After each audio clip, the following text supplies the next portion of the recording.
This hour, I want to talk about NHS England. Wes Streeting, the Health Secretary, has ordered a high-stakes reorganisation of the NHS that will scrap 10,000 jobs in an attempt to free up cash for frontline care.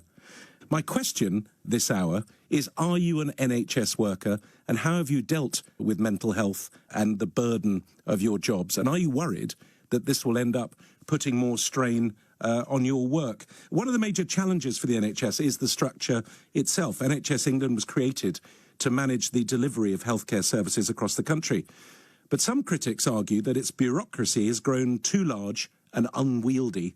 And there are claims that NHS England has become a beer moth that's slow to adapt to changing healthcare needs, with too many layers of administration and not enough focus on the frontline service that patients actually need. And this is where Wes Streeting's proposal, I think, comes into play. Streeting has argued that the structure of NHS England is holding back progress and that the organisation needs a radical rethink to ensure the healthcare system can be more agile, responsive and patient-centred.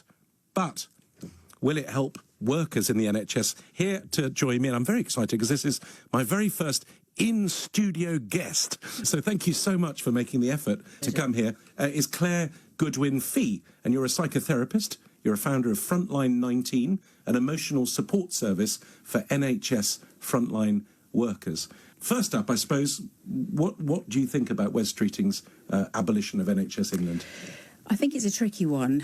In context, it possibly could be something very good, but my concern is about the people that sit within NHS England, which are the leads for welfare for the staff, and no discussion's been had about what's happening about the welfare for staff. So if those positions go, what then happens to the people that still desperately need that support?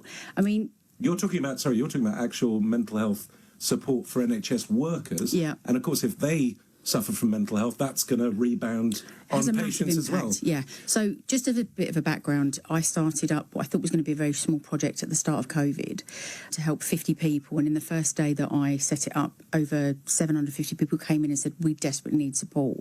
And these were NHS workers.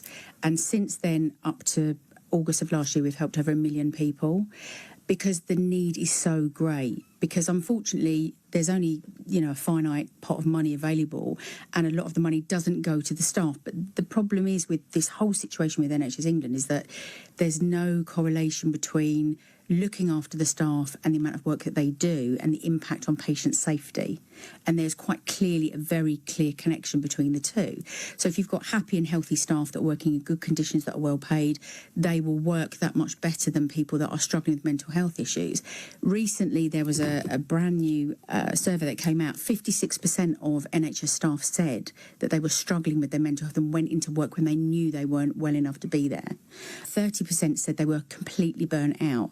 Now, again, to put that in context, you have to understand that the medical profession are very, very reticent to talk about how their mental health has been impacted. Because they just feel keep calm and carry on sort of thing. Kind of, and I think there's a whole kind of emphasis about, you're the helper, and therefore for you to seek that kind of support is somehow a weakness, but it's not. Yeah. And I liken it to, if you're a marathon runner, at some point you might get a bad hip or a bad knee and say, well, that's actually to be expected because you've, been running and you've exercised those joints. It's the same with any kind of NHS or medical worker, is the fact that if you work in that, it's a very highly traumatic environment to work in. My nephew's just started as a GP, or he's training. Oh, has he? And the hours, I mean, he's a changed man. Yeah. It's crazy. We have GPs, nurses, anaesthetists, consultants, you name it. They come to us and we offer a counselling service for them. So going back to NHS England, so my concern is at the moment the people that sit in NHS England are the wellbeing leads. Now, it's not great, I'm not going to lie. You might have one person that has the responsibility for, say, 60 or 70,000 people. What? Yeah, as well as their day job. Yeah. So it's not an easy scenario. So you take those out of the mix, then what? Who's going to look after these people? I totally agree with that. Can I bring it back to the abolition of NHS England, though? I mean, firstly, for a lot of people, probably not quite clear what NHS England are, and they just think, well, a bit of a quango, isn't it? I mean, it's sort of part of the problem with the NHS. It's lots of bureaucracy and middle management, and maybe maybe this is a good thing. Get rid of all that, and all the money now will go to, you know, the people on the sharp end. It could be. It could be that, but I don't think it's going to be. Right. So to look at what Keir Starmer said is that £200 billion would go back into the NHS. Yeah. That would mean more nurses, more doctors. Which we all want. Great.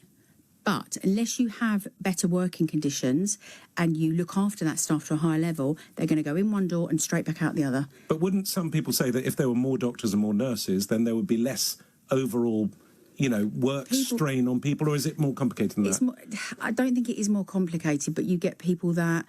The bottom line is this: they can earn huge amounts of money in Australia. Yeah. They don't have to. Why would they work here when it's not great money? The conditions.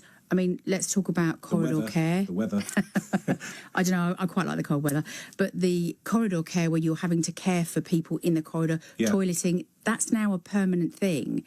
Who would want to do that? No one joins the medical profession to be able to work under those conditions. Right. Stress, burnout, all of those things. And the churn of staffing is at an all-time high. But I think we all know that and we all understand that. So I suppose the question is, how do we get to the situation that we all want? You need to look after staff better. But directly with this abolition of NHS England, I mean, NHS England is not just an organisation that looks after medical staff, is it? It's got lots of other elements to it. So are they cutting? Yeah. Should they cut a little something and keep other bits, or is this just too sort of drastic a cut? It could be really good. Yeah. It could be. But again, it depends on that £200 billion. Where's that going to go? And do we know? We don't yet. There's been, and also I know that many of the staff found out about the whole kind of abolition of the NHS England, who worked there at the same time as everybody else did. So they saw it on the television and they didn't actually know about it. So I think the communication is always an issue. I think the bottom line is this: it could be a great thing, because I think you've got government at the top, and obviously don't forget this was brought in under the last government. Yeah. I think this government were always looking to see where they could cut things out of the whole process. I'm not against it, but it depends where that money's going to go and what it's going to do. Because you've actually got some Tories. I think Jeremy Hunt said it was a bold move. I don't think you can see your expression. This is what's nice, having someone in the studio. This is different. Yeah, so you don't really care what Jeremy Hunt thinks? Or I'm not a fan. You're not? I was on many of the nurses' strike marches, and I supported. At the time that he was in, there were nurses using food banks and were in they couldn't put the heating on because they didn't earn the money, and this guy was like, I don't care. Give this government their due. Within a very short period of time, they were negotiating with the doctors and nurses to look at terms and conditions for them. And I think that but for me, it boils back to, we all know COVID was a horrendous time, and probably many people on the street don't realise how horrific that was. That is still and has caused damage. PTSD rates are really, really high. The staff need looking after now. If they're looked after, they're really loyal people and they want to do the work. But ultimately, unless you look after them, it doesn't matter how much money you chuck at it, they're not going to stay. And that is not going to solve the problem. So you've got this continuous churn of staffing. And if you don't look after them, what's the point? You know, you and I, if we need their services, are still going to suffer and it's still going to be dangerous. Yeah, I think some people listening might think, they obviously agree with you that, you know, that it's an incredibly tough job to do and that mental health is really clearly a problem and they should be looked after. But they also possibly think that large bureaucratic organisations like NHS England are maybe part of the problem of what's gone wrong with the NHS. So what would you prefer the government to have done? I'm not against getting rid of NHS England. Right. But what I really would like to see is Keir Starmer saying, right, out of this £200 billion, we are going to make sure that every trust has a proper, robust strategy for wellbeing for the staff. That's interesting, because, again, it's going to decentralise it, isn't it? So you could get to a stage where certain trusts are doing very well and others get completely abandoned. There's no sort of generalisation, or...? I'd like to think that most trusts really do want to look after their people. Yeah. And there are trusts that, I mean, they get in touch with us on a regular basis and say, can you come and do training? Can you talk to my people? And we do debrief sessions, which is when there's been a particularly difficult situation, we go in and we kind of psychologically debrief the staff involved. I don't necessarily think that's a bad thing, but it's about, there needs to be acknowledgement that these people need that support. So do you think anyone denies that? I mean, I can't think of anyone that would... Really? Yeah. I'm hoping I'm not going to get some callers saying that. I've got one here, okay. I have to say, which is, where is it? I I mean, oh my God, what a generation of spineless, whinging, snivelling individuals we have working in the NHS. And that's from Mike. And you think, well, Mike, I hope you don't have to use it. What would you say to Mike? I hope this is okay, Mike, but Mike, I'm going to direct this to you. Please do. When you've sat with people that have died of COVID because they didn't have the right PPE, which I did during COVID and many others did, and they struggled to breathe and had to say goodbye to their loved ones via an iPad, then I think we're allowed to struggle with that. That's very human and very natural. Yeah. And actually, I would challenge Mike to go and volunteer in his local hospital, in A&E, on a really busy night and see the types of things that people have to deal with.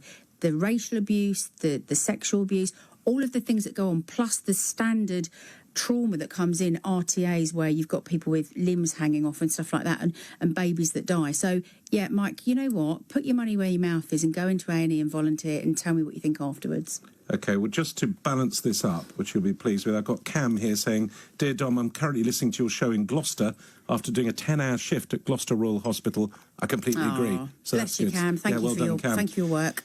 What would you say, this might be a little bit out of your wheelhouse, but what would you say about this is a sort of, you know what's going on in America with Elon Musk and Doge and slashing everything that's supposedly wasting money.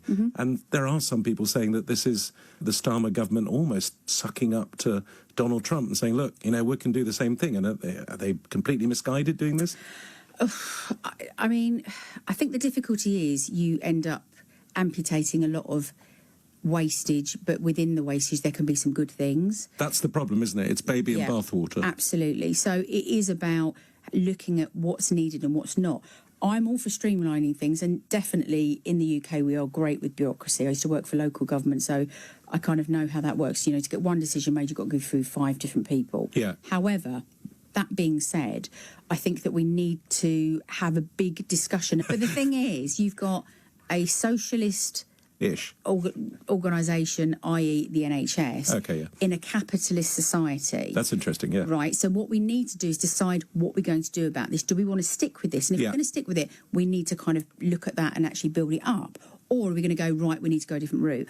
I personally, my dad has got many complex medical needs. He would not be here without the NHS. And when I look at America, we would be medically bankrupt. I mean, the fact that people go bankrupt because they can't afford cancer treatment. Oh, well, people getting, you know, arriving in A&E and having to show credit cards. It's, of course, we don't want to go anywhere near this. Again, I'm looking at, it's nice to have, I'm so excited to have someone in studio. Oh, it's fun, so I can see your reactions, but also it's nice to get actual reactions here. So we got Stuart Dagger.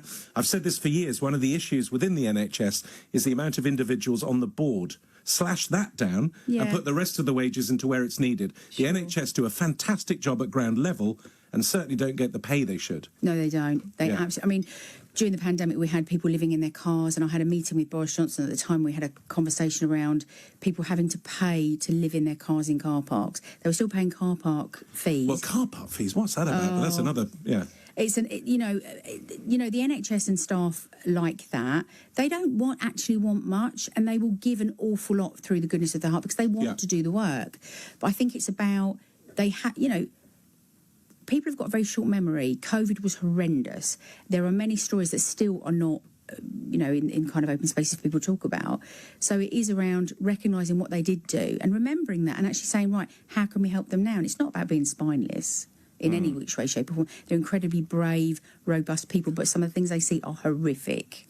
I know that we in Britain, we're firstly so proud of the NHS to one extent, but also we're all we've all know horror stories and we all know the terrible stories. Realistically, do you know, where do we sort of sit compared to, say, other health systems in Europe? So there's always the big conversations about people who say, oh, the NHS is funded more now than it ever has been. Yes, but you've got to put it in context. And the context is that we've got more aged population here. We've got more people here, full stop. So therefore, the spend comparison to the amount of people that are in the UK is not great. Right. France and Germany spend, I want to say, around 20% more than we do. What is this, per head or per... Yeah. Right. And so... And do we have a more ageing population than anyone else? Not necessarily, but I don't think we invest in it. And then you've got the whole hot potato about privatisation. So that's also another difficult implication within the mix. And honestly, if I had a magic wand, I'd want Keir Starmer and Wes Streeting to say, right, first of all, let's look at how we support the staff within the NHS. and get business people in to streamline it so it is actually very effective. So the medical people can do the work that they need and want to do, and that they're not hampered by all of this bureaucracy and red tape around it. Give them a computer system that works properly. Make sure that the admin and stuff they have to do, they can do effectively and quickly. It's all these things that drag on. How long have you got?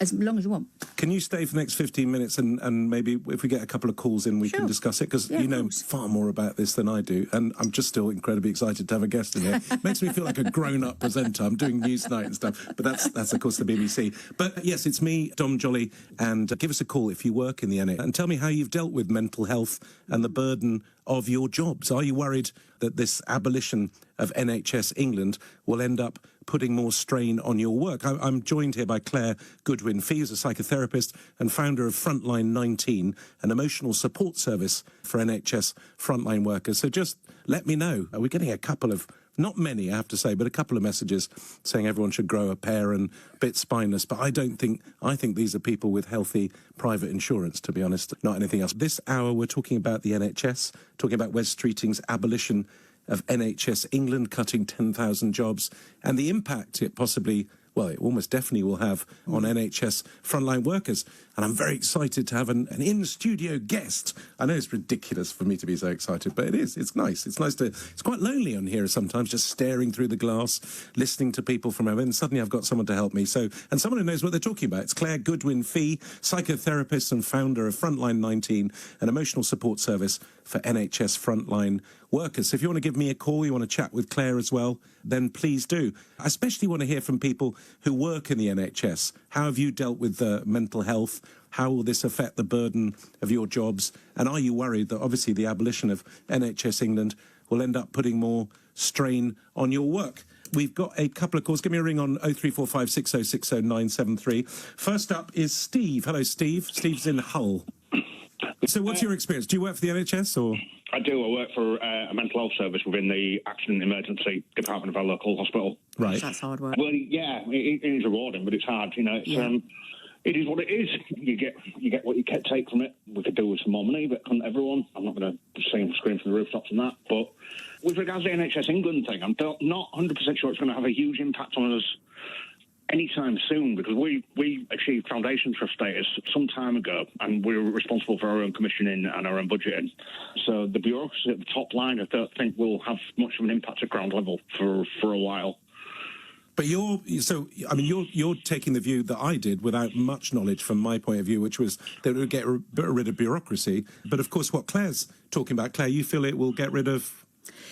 Unless there's clarification about wellbeing leads. I mean, who is your wellbeing? Do you know who your wellbeing lead is? No. Precisely, because normally, how many people in your trust, ballpark? In the trust? Yeah. I couldn't tell you, to be honest. It's a big trust. What, 50, 60,000 people? Do you mean the catchment area? No, the workers. Blow by it. Just roughly. I wouldn't know. To be fair, I mean, it's Humber Trust, so, you know, from that point of view. Right, so let's just pick a ballpark. So say it's 20,000 people. It's probably much more than that because it's quite a big trust. With that, you've got one wellbeing lead who... For 20,000 people? Yep, and a lot of the time, that wellbeing lead has a day job as well. When you say a wellbeing lead, what do you mean? So I work for the NHS, and I say I'm really struggling and I need some support. Well, say Steve does, yeah. Right, so Steve, you know, you get really stressed and you're burnt out and you need some support. You're supposed to be able to go to the wellbeing lead who can guide you and find services and look after you and make sure you're okay. Yeah. And also cover training and all of that stuff. The fact that Steve doesn't know who's wellbeing lead exactly illustrates my point. The problem is they are very scant at the best of time now. Yeah. If they get taking away with NHS England, which they possibly would. So during COVID, there were mental health hubs for all workers to go into. All the funding ended for that last year. There is no emotional support help for, or very, very scant. So, Steve, you heard Claire there. I mean, but you're saying you don't think it will have much effect on you. What do you think about that? Well, no. From a personal point of view, I went through a bit of a crisis and burnout last year. I was well supported by Occupational Health Department. Good. I got put in for counselling, came out the other side of it quite a bit stronger. That's always good to hear, because people are quite frightened about seeking help, aren't they? Yeah, but the alternative was more frightening. Sure. But Steve, if you know, now with NHS England being abolished, would that help be there for you, you know, in a year's time? Again, you know, and yeah, I mean, the finer points would have to be ironed out, but I can't see trusts as established as ours sweeping reforms coming in to actually get rid of occupational therapy, occupational health departments, or, you know, the counselling was brought in, you know, our trust paid for private counselling, so, you know, that would still be there under the abolition because, you know, the tender will go privately, I would imagine. Yeah, but the problem with that is, Steve, is that the person that actually agrees to that is the wellbeing lead for your trust, who sits in, at the moment, NHS England. That's where the problem lies, is that the person that says, right, when Steve or his colleagues need that support, they can do X, Y and Z, and they actually have the strategy for that. With the end of NHS England and those positions, unless they get absorbed somewhere else, there's going to be a problem with who's going to authorise that. And the problem is, it's still, I mean, it sounds like you've had a really good experience and I'm really glad, but unfortunately that isn't a common experience for many. So just before you go, Claire, what would if you had one word of advice, like one thing for the government that they could do, that they could really make an impact directly, what would they do? You need a wellbeing lead to oversee all of the trusts across the UK.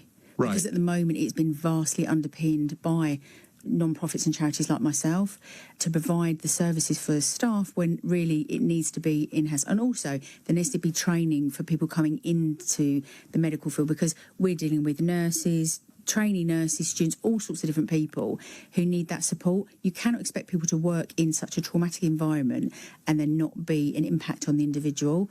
And that needs to be looked at and people need to be supported. So we would welcome a conversation with the government to look at what that looks like.